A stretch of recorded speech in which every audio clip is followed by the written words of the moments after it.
मोइमा ड्रामे एपिसोड 32 की शुरुआत होती है, जहाँ पे हम देखते हैं कि शाहजहां अपने घर वापस आ जाता है। आयशा शाहजहां को देख के काफी खुश होती है। जहांरा भी उससे बात करना चाहती है, लेकिन वो जहांरा से बात किए बगैर ही आयशा के साथ अपने घर चला जाता है। शाहजहां घर वापस आने के बाद काफी परेशान होता है, क्योंकि उसे समझ नहीं आ रही होती कि आखिर उन लोगों ने शाहजहां के साथ ये सब कुछ किया क्यों। और आयशा को पूरा यकीन होता है कि इस सब के पीछे कहीं न कहीं जहांरा का हाथ है और ये सब कुछ जहांरा की वजह से ही हो रहा है। अभी ये दोनों इस मामले पे बात कर ही रहे होते हैं कि दरवाजे पे दस्तक हो जाती है और दरवाजे पे आवाज आती है कि शाहजहां दरवाजा खोलो। और ये आवाज जहांरा की होती है। आयशा कहती है कि आप यहीं पे रुके, मैं जाके देखती हूँ। आयशा दरवाजा खोलने जाती है तो आगे सच में जहांरा मौजूद होती है। जहांरा उन दोनों से कहती है कि तुम दोनों मोहब्बत के बहुत दावे करते हो, सारी जिंदगी भी मोहब्बत कर लो तो मेरे जैसी मोहब्बत तुम दोनों नहीं कर सकते। जहांरा का कहना था कि मोहब्बत एक दूसरे के साथ रहने का नाम नहीं है, बल्कि मोहब्बत का पता तब लगता है जब हिजर की आग लगती है, और ये दोनों तुम कभी भी नहीं कर सकते। वो कहती है कि मैंने 9 साल शाहजहां के बगैर गुजार दिए। वो आया था मुझसे माफी मांगने के लिए, लेकिन मैंने उसे कह दिया था कि मुझे तुमसे कोई भी शिकायत नहीं है। मैंने उसे हंसते हंसते जाने दिया, शायद तुमने मेरी जिंदगी में आना था और तुमने आते ही मुझे फिर से प्यार करना सिखा दिया। शाहजहां उसे कह देता है कि आप प्लीज मुझसे दूर रहें, लेकिन जहांरा का कहना था कि मैं जानती हूँ कि तुम आयशा की वजह से मुझसे दूर भाग रहे हो। जहांरा का कहना था कि अगर आयशा तुम्हें कहे कि मुझे अपना लो तो तुम मुझे अपना लोगे। वो आयशा के आगे रोने लग जाती है और हाथ जोड़ने लग जाती है कि प्लीज शाहजहां मुझे दे दो। जहांरा अपने प्यार में इस कदर पागल और अंधी हो चुकी थी, वो आयशा के पांव पकड़ने के लिए भी तैयार हो जाती है कि अपना शोहर तुम मेरे हवाले कर दो, मैं तुमसे ज्यादा इसका ख्याल रखूंगी। आयशा पहले तो जहांरा को कंट्रोल करने की काफी कोशिश करती है, लेकिन फिर वो गुस्से में आ जाती है और वो जहांरा से कहती है कि ये सारा ड्रामा आपकी वजह से हो रहा है, ना आप शाहजहां से मोहब्बत का खेल रचाती हो, ना ये सब कुछ होता। जहांरा खड़ी हो जाती है और आयशा से कहती है कि क्या तुम्हें मेरा प्यार खेल लगता है? अगर तुम मर के भी दोबारा जिंदा हो जाओ तो मेरा जैसा प्यार तुम शाहजहां से कभी भी नहीं कर सकोगी। जहांरा यहाँ पे बेशर्मी की हर हाथ पार कर जाती है। वो आयशा से कहती है कि तुम खूबसूरत हो, जवान हो, तुम्हें कोई ना कोई और जरूर मिल जाएगा, तुम इसे छोड़ दो। आयशा उसे चिल्ला के अपने घर से जाने का बोलती है, लेकिन जहांरा दोबारा से उसे बोल देती है कि मैं जानती हूँ तुम तो शाहजहां के साथ बिल्कुल भी खुश नहीं हो। जहांरा बिल्कुल भी कंट्रोल होने का नाम नहीं लेती तो शाहजहां गुस्से में आके उसके ऊपर हाथ उठाने लग जाता है, लेकिन आयशा उसको ऐसा करने से रोक लेती है। वो कहती है कि तुम दोनों एक दूसरे के लिए बने ही नहीं हो, और शाहजहां जैसे ही मेरी इद्दत खत्म होती है तुम मेरे से निकाह कर लेना। और फिर सारी बातें बोलने के बाद थोड़ी ही देर में जहांरा को बिल्कुल भी होश नहीं रहता और वो वहीं पे बेहोश हो जाती है, और फिर मजबूरन उसकी जान बचाने के लिए आयशा और शाहजहां दोनों को ही उसको हॉस्पिटल ले जाना पड़ता है। दूसरी तरफ हमें दिखाया जाता है कि 7 साल के बाद सरमत को जेल से आजादी मिल जाती है और सरमत बाहर आ जाता है, और सरमत को लेने के लिए उसके चचा आए होते हैं जो कि उसे अपने गांव लेके जाते हैं। जहांरा की तबीयत जैसे ही ठीक होती है वो अपने घर वापस आ जाती है। वो आसिया को बुलाती है और उसे कहती है कि तुमने मेरी बहुत खिदमत की है और मेरे राजों को राज रखा है, तुमने मेरी हर अच्छी बुरी बात सुनी है और मेरे गुस्से को भी बर्दाश्त किया है, यहाँ तक कि मेरी वजह से तुम्हारा घर भी टूट गया और तुम्हारी तलाक हो गई।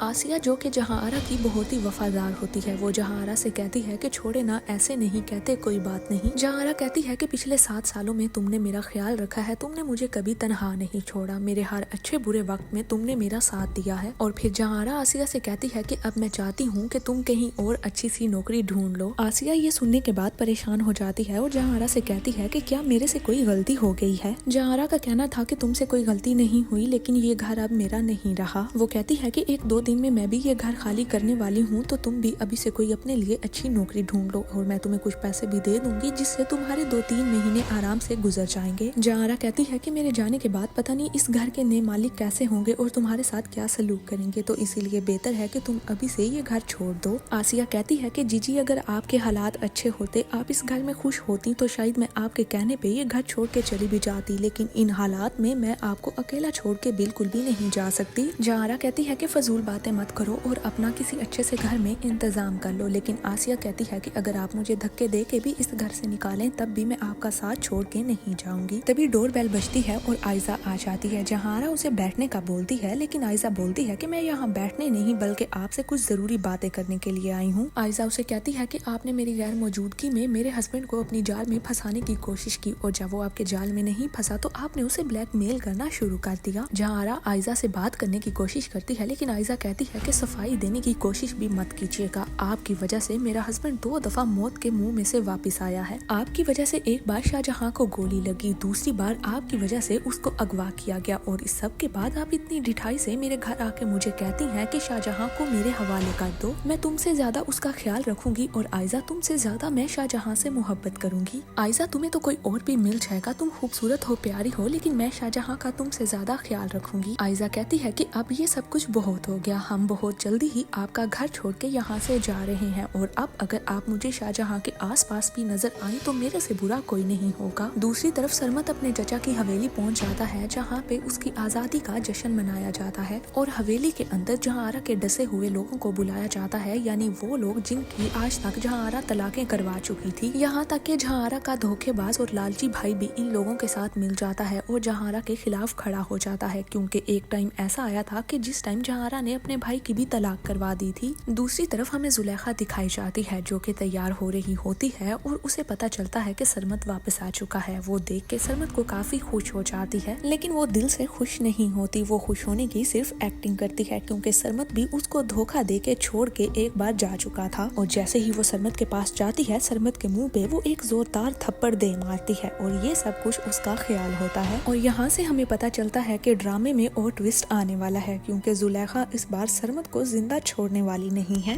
وہ سرمت سے حساب چکتا کرنے کے لیے اس بار پوری طرح سے تیار تھی۔ وہ سرمت کے پاس جاتی ہے اور خوش ہونے کی ایکٹنگ کرتی ہے، وہ اسے کہتی ہے کہ تمہیں پتا ہے کہ آج میں بہت خوش ہوں، تم خوش ہونا؟ سرمت کہتا ہے رہائی جو مل گئی ہے تو میں خوش ہی ہوں، لیکن زلیخا اسے کہہ ہی دیتی ہے کہ کیا واقعہ میں تمہیں رہائی مل گئی ہے اور تم خوش ہو؟ زلیخا کہہ دیتی ہے کہ گھبراؤ نہیں، میں تمہارے ساتھ ہوں، میں تمہارا خیال رکھوں گی، تم اس عرصے میں بہت زیادہ کمزور ہو گئے ہو۔ وہ کہتی ہے تم جانتے ہو نا میرے بابا نے کتنی محنت اور کوشش کر کے تمہیں یہ رہائی دلوائی ہے، کہیں تم ہمارے احسان بھول تو نہیں جاؤ گے؟ سرمت کہتا ہے نہیں، میں تم لوگوں کے احسان نہیں بھولوں گا۔ وہ کہتی ہے کہ جیل سے آزاد ہونے کا جو معاہدہ تم نے ہمارے ساتھ کیا ہے، اس کے بعد جو تمہاری حیثیت اور اوقات اس گھر میں ہے، تم نے اپنی اسی اوقات پہ رہنا ہے۔ اور اب سرمت کے حلق سے تو ایک لفظ بھی نہیں نکلتا، وہ صرف ہاں میں سر ہلا دیتا ہے کہ میں یہ سب کچھ ہی کروں گا۔ زلیخا کہتی ہے کہ اگر تم اپنی اوقات بھول بھی گئے تو کوئی بات نہیں، ہم تمہیں تمہاری اوقات یاد دلاتے رہیں گے۔ اس کے بعد ہمیں جہاں آرا دکھائی جاتی ہے جو کہ سرمت کی آزادی کی وجہ سے کافی خوف زدہ ہوتی ہے اور پھر سرمت اس کے گھر پہ بھی آ جاتا ہے اور وہ گن اٹھا کے اس کو شوٹ کر دیتی ہے، اور یہ سب کچھ سچ نہیں ہوتا بلکہ جہاں آرا کی ایک بری سی امیجنیشن ہوتی ہے جو کہ وہ سرمت کو لے کے سوچ رہی تھی۔ اور اسی سب کے ساتھ آج کی ایپیسوڈ یہیں پہ ختم ہو جاتی ہے۔